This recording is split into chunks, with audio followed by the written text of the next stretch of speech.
Intel vient d'annoncer son plus grand licenciement massif à ce jour, comme vous avez peut-être pu le voir dans les gros titres. Est-ce un signe de l'avenir du secteur technologique?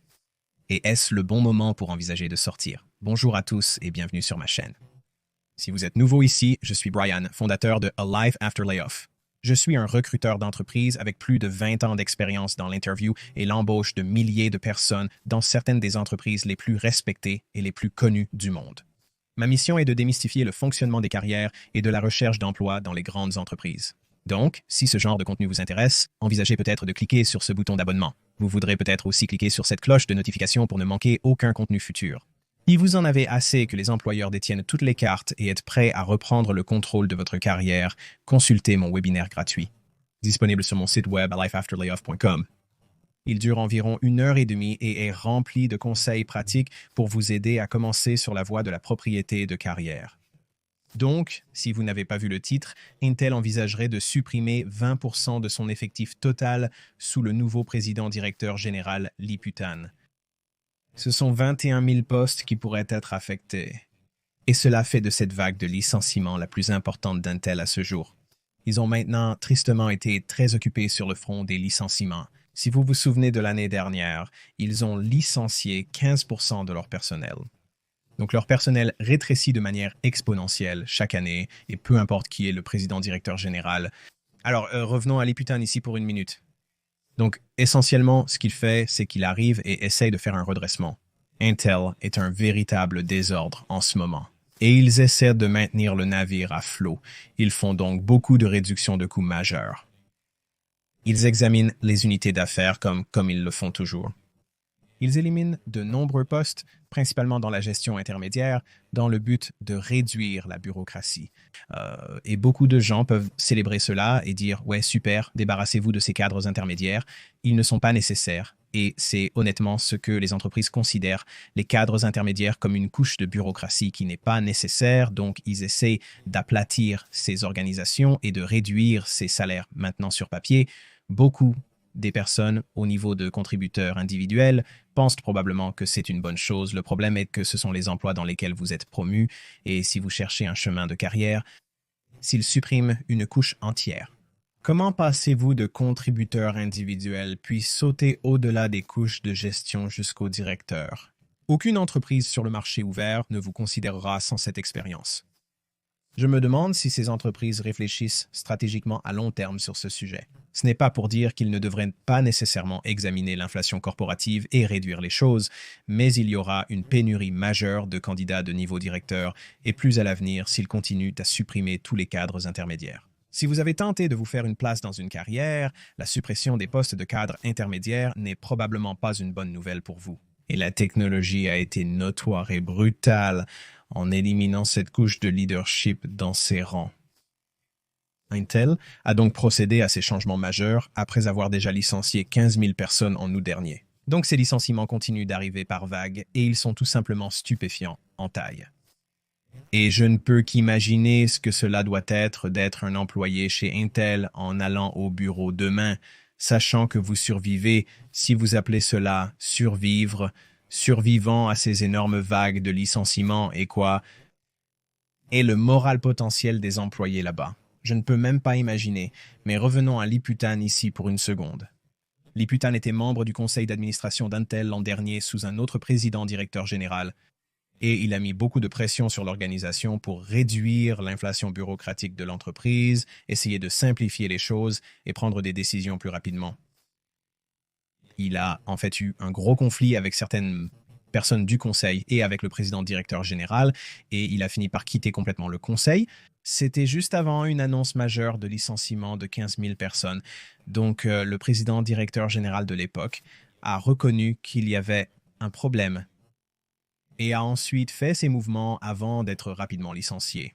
Nous reviendrons sur les raisons exactes, mais une fois l'ancien président-directeur général évincé, devinez qui a été sollicité pour revenir redresser la situation à part Liputin. Écoutons un peu sa stratégie et sa vision, juste quelques secondes. Sous ma direction, Intel sera une entreprise axée sur l'ingénierie. L'une de mes principales priorités est de retenir et de recruter les meilleurs talents en ingénierie. Et c'est cela qui favorise l'innovation et la croissance. Je crois qu'Intel a perdu certains de ses talents au fil des années. Je veux créer une culture d'encouragement à l'innovation. Son but est donc de privilégier l'ingénierie et de garder ses talents dans ce domaine. Encore une fois, cela va être vraiment difficile pour eux de faire cela lorsqu'ils procèdent à ces licenciements massifs. Si vous êtes quelqu'un de valeur, regardez autour de vous dans votre organisation et demandez-vous si vous voulez vraiment vous y attacher. Lorsque les nouveaux présidents-directeurs généraux arrivent, ils amènent invariablement leur propre vision. Ils mettent en place leurs propres choses, ils amènent leurs propres gens et ils font souvent des changements en gros. Et cela signifie généralement des licenciements massifs et une restructuration d'entreprises majeure. Donc, c'est un signe d'alerte majeur pour vous. Si vous êtes dans une organisation qui accueille un nouveau président-directeur général ou un nouveau leader senior dans quelque secteur que vous soyez. En fait, chaque fois que j'ai travaillé dans une organisation qui a obtenu un nouveau directeur des ressources humaines, il y a eu d'énormes licenciements par la suite parce qu'ils arrivent, ils commencent à bricoler avec tout et c'est comme s'ils ne pouvaient pas résister à licencier des gens et à apporter d'énormes changements aux organisations et à les fracturer. Et ensuite, les organisations ne sont jamais les mêmes par la suite. Mais néanmoins, Liputan, premier mois au travail, il annonce un licenciement majeur, le plus grand de l'histoire d'Intel, 21 000 personnes. Mais ce n'est pas sans raison. Non pas que je justifie, mais ce n'est pas sans raison, car Intel est un véritable désastre. Et la raison pour laquelle le précédent président-directeur général a été licencié a probablement quelque chose à voir avec ces chiffres. Au deuxième trimestre de 2024, Intel a affiché une perte stupéfiante de 1,6 milliard de dollars. C'est une perte de 1,6 milliard en un trimestre. C'est une somme d'argent massive. C'est plus grand que c'est plus grand que ce que la plupart des entreprises gagnent, même pendant toute l'année. Et cela a évidemment nécessité un redimensionnement de l'organisation pour essayer de réduire les coûts. C'est alors que les 15 000 licenciements sont survenus, entre autres. Quand vous pensez que ça ne pourrait pas être pire, ça empire. Et ça empire beaucoup parce que, un trimestre plus tard, ils ont annoncé ou affiché une perte de 16 milliards 600 millions de dollars. C'est pour le troisième trimestre de l'année dernière, ce n'est pas pour toute l'année, c'est juste pour un trimestre. Une perte de 16 milliards 600 millions de dollars pour le troisième trimestre néanmoins. Les rôles dans la technologie semblent toujours être assez durement touchés, donc je voulais aller voir les données très rapidement, juste pour voir si je devenais fou, s'il y a effectivement une augmentation des licenciements. Et ce que je constate, c'est qu'en avril, effectivement, il y a eu une énorme augmentation. Si nous regardons ici, nous pouvons voir qu'en mars, nous n'avions que 8000 licenciements au total. Cependant, en avril, nous observons une hausse considérable des licenciements atteignant 23 000. La plupart de ces licenciements proviendront évidemment d'Intel. Mais cela soulève la question, quel est l'état du marché de la technologie ici? Est-ce le chaos total? Est-ce la technologie n'est plus un endroit où vous voulez vraiment faire carrière? Eh bien, vous savez, les chiffres sont assez incohérents. Fin 2023, l'année a été difficile pour la technologie. Début 2024, nous avons encore été témoins de licenciements massifs. Donc globalement, la tendance était à la baisse. C'est devenu un peu plus stable, surtout dans la seconde moitié de 2024. En 2025, nous avons en fait vu un nombre relativement faible de licenciements. On constate une hausse considérable des licenciements dans le secteur technologique en janvier 2023 comparé à janvier 2022. Mais nous observons désormais une hausse de ces licenciements. Maintenant, si vous faites défiler vers le bas et que vous regardez à travers le licenciement, c'est une image un peu plus large. Cela remonte jusqu'à 2020 et vous pouvez évidemment voir le pic juste avant. La pandémie a eu lieu, mais lorsque le marché a repris de la vigueur, les licenciements ont atteint des niveaux historiquement bas. Si vous étiez dans la tech, pendant ce troisième trimestre de 2020 jusqu'à 2022, le premier trimestre, c'était le meilleur moment pour être dans la tech. Les entreprises se disputaient les employés avec des guerres d'enchères. Vous pouviez fixer votre prix et ils le paieraient. Les gens obtenaient de meilleures opportunités les unes après les autres en ne restant dans une entreprise que quelques mois. Et c'était vraiment un marché très demandé, c'est le marché du travail le plus demandé que j'ai jamais vu, mais toutes les bonnes choses ont une fin et cela s'est terminé brusquement. Comme vous pouvez le constater, ils ont probablement trop embauché, le marché de la technologie ayant été complètement détruit. Et la seconde moitié de 2022 à peu près pendant toute l'année 2023 et même jusqu'en 2024. Mais encore une fois, on peut voir que la tendance est relativement positive en entrant en 2025, du moins par rapport à son inclinaison en 2023. C'est la bonne nouvelle. Je dirais donc que les licenciements sont une sorte de redimensionnement dans le secteur technologique. Cela indique un effet de rebond continu. Les entreprises ont désormais une perspective à plus court terme. Ils recruteront pour des besoins urgents. Une fois qu'ils ont profité de vos services, ils vous virent. Travailler longtemps dans une même entreprise semble être un concept dépassé. Et si vous trouvez un travail comme ça, c'est plus impressionnant et rare que n'importe quoi de nos jours. Les entreprises n'investissent simplement pas à long terme dans leurs employés. Et surtout si vous travaillez dans des startups technologiques, bonne chance pour essayer de garder votre emploi pendant plus de quelques années, mais les grands garçons licencient aussi. Donc, vous savez, c'est une période difficile pour être dans le domaine de la technologie. Cela signifie-t-il que la technologie en général n'est pas un bon endroit où être? Je ne sais pas si les chiffres Cyberscape le disent, mais je pense que c'est devenu bien plus compétitif. Le train de l'aisance est certainement terminé. Ce n'est pas un jour de paix facile et les technologies perturbatrices entrent de plus en plus dans l'espace. L'intelligence artificielle devient une chose que vous commencez vraiment à devoir prendre au sérieux. Si vous êtes un développeur junior ou quelqu'un qui n'a pas un haut niveau de compétences, je pense à des architectes ou des ingénieurs de niveau principal, votre travail est potentiellement plus à risque. Et je pense que vous devez y aller les yeux grands ouverts. Certains des outils qui sortent ces jours-ci sont très révélateurs. Ils peuvent potentiellement remplacer le niveau junior, voire le développement de niveau intermédiaire si vous n'êtes pas prudent. Et si vous ne me croyez pas, je vous recommande de jeter un rapide coup d'œil sur le marché et de commencer à jouer avec ces outils vous-même et de voir ce que vous trouvez parce que vous pourriez être assez surpris. Et c'est, vous savez, peut-être à ce moment précis, ce n'est pas une grosse affaire où, vous savez, la technologie n'est pas nécessairement là, mais la façon dont cette chose évolue, vous devez la regarder, vous savez, des trimestres, des années à l'avance, l'année prochaine, à quoi cela va ressembler, parce que 2 ans, 3 ans auparavant, l'intelligence artificielle n'était qu'un concept. Maintenant, presque tout ce que nous faisons ou touchons ou voyons, chaque produit que vous regardez désormais a une composante intelligence artificielle intégrée, et cela ne va devenir que de plus en plus courant. Il serait donc certainement dans votre meilleur intérêt d'évaluer très soigneusement vos compétences par rapport à ce que le marché demande. Si vous êtes quelqu'un qui n'a pas cherché de travail depuis un moment, il pourrait être utile de faire une rapide recherche d'emploi, ne serait-ce que pour voir ce que les entreprises demandent et voir comment le marché évolue et change, car ce sont des choses que vous devez anticiper. Et le moment de le faire est lorsque vous avez un emploi et que vous n'avez pas besoin de réagir. Si vous attendez d'être licencié pour découvrir que vous êtes remplaçable, il sera trop tard. Rattraper le temps perdu et chercher un emploi sera beaucoup plus difficile à ce moment-là. Donc, très rapidement, je voulais montrer un peu des exemples de la vie réelle. Maintenant, il y a cette fille, son nom est Becca. Becca Eweck, c'est son site, sa page YouTube. Allez la voir, suivez-la, soutenez les petits créateurs.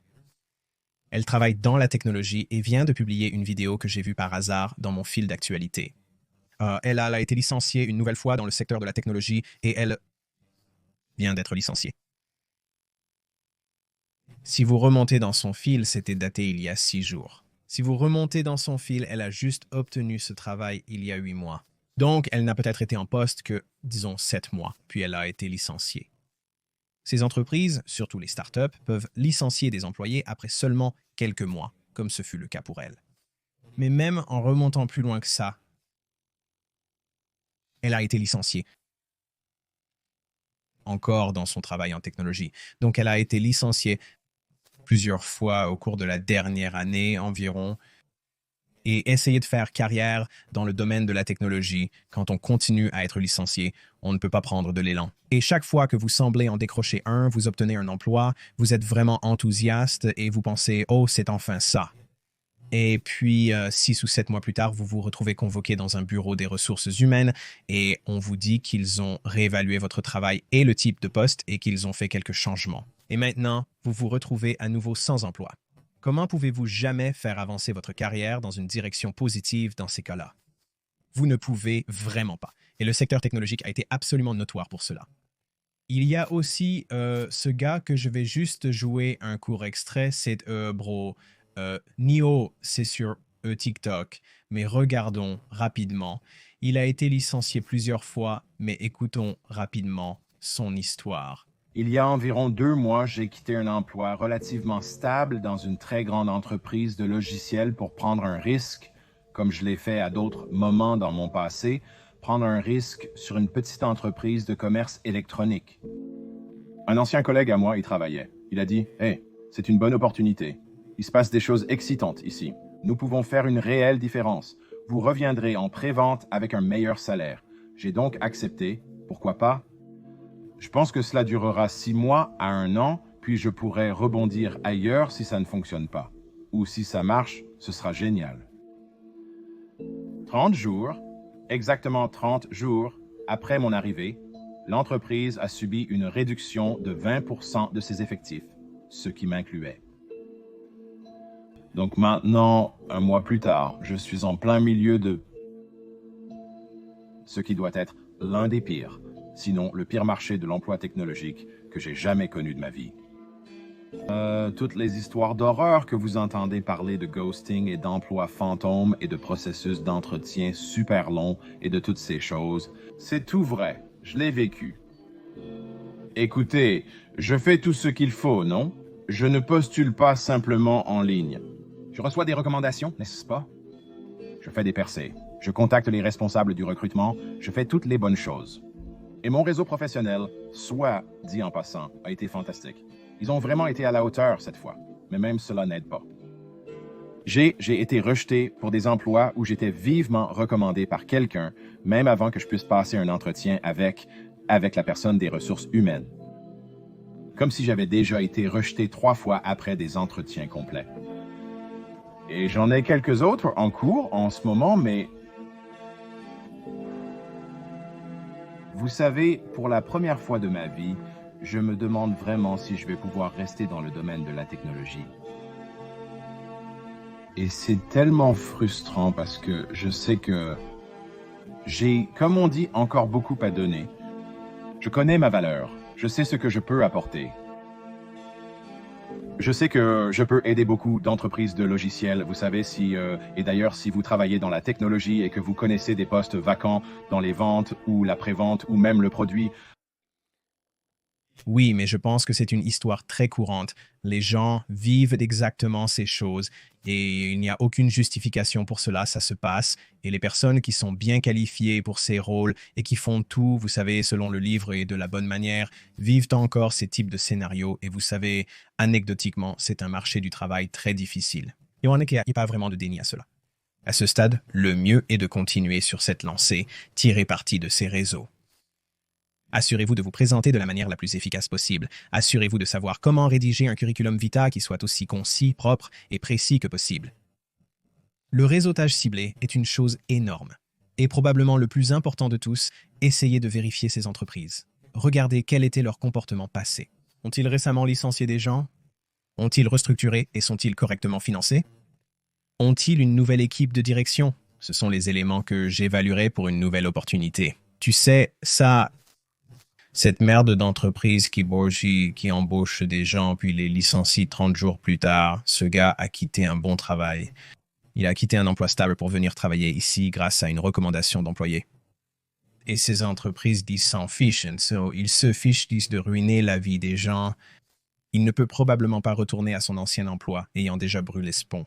Il est parti et il a tourné la page. Maintenant, ce gars est coincé dans un marché du travail qui est nul, personne ne le rappelle, il est ignoré et toutes ces choses. Et il fait tout ce qu'il faut et il commence à se demander si la technologie est le bon secteur pour lui. Donc, il y a beaucoup de gens qui se sentent de cette façon à propos de s'ils devraient quitter complètement le secteur de la technologie. En fin de compte, il y a toujours de bonnes entreprises là-bas. Elles deviennent de plus en plus difficiles à trouver, surtout ces emplois à distance.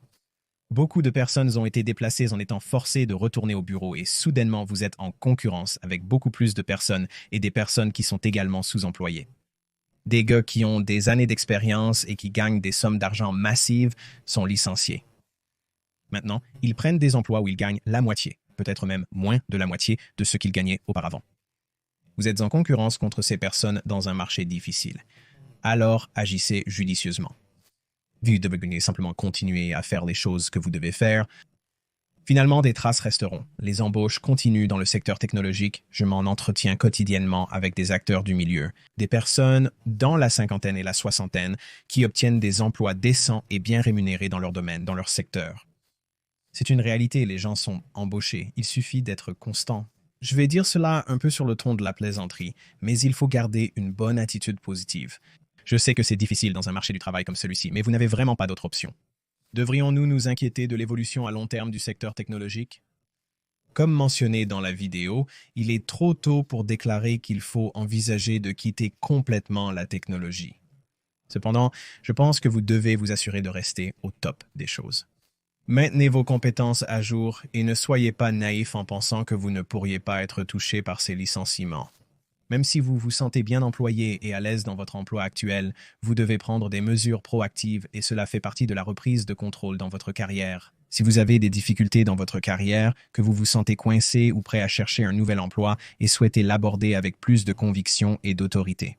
Je suis spécialisé dans ce domaine. Mon site lifeafterlayoff.com regorge de conseils et d'astuces, tous du point de vue d'un initié du recrutement. Et je partage mes connaissances les plus profondes et les plus intimes sous forme de quelques cours de formation qui sont conçus pour vous aider à retrouver de l'autorité dans votre carrière afin que vous puissiez l'aborder avec le plus haut degré de conviction. Je couvre tout de la stratégie de carrière totale depuis le début de votre carrière jusqu'à la retraite et comment obtenir des promotions et naviguer dans la politique d'entreprise. Je couvre également comment rédiger des curriculums vitae du point de vue d'un recruteur qui vous donne la meilleure chance d'être remarqué et je décompose également les processus d'embauche d'entreprise de A à Z à travers chaque tour du processus d'entretien en vous donnant des techniques précises qui ont fait leur preuve pour vous faire passer les entretiens et obtenir des offres d'emploi. Et ensuite, je vous apprends comment le négocier pour que vous ne laissiez pas un centime sur la table. Et je vous apprends également comment éviter complètement les recruteurs en utilisant la puissance de LinkedIn. Ce réseau ciblé est la clé de toute recherche d'emploi réussie et de toute carrière. Si vous avez négligé vos réseaux, il est temps de les prendre au sérieux, pas seulement quand vous en aurez besoin. Alors prenez les devants. J'ai créé un cours appelé Déverrouillage de LinkedIn pour cela. Et vous pouvez trouver tous ces cours sur mon site web à lifeafterlayoff.com.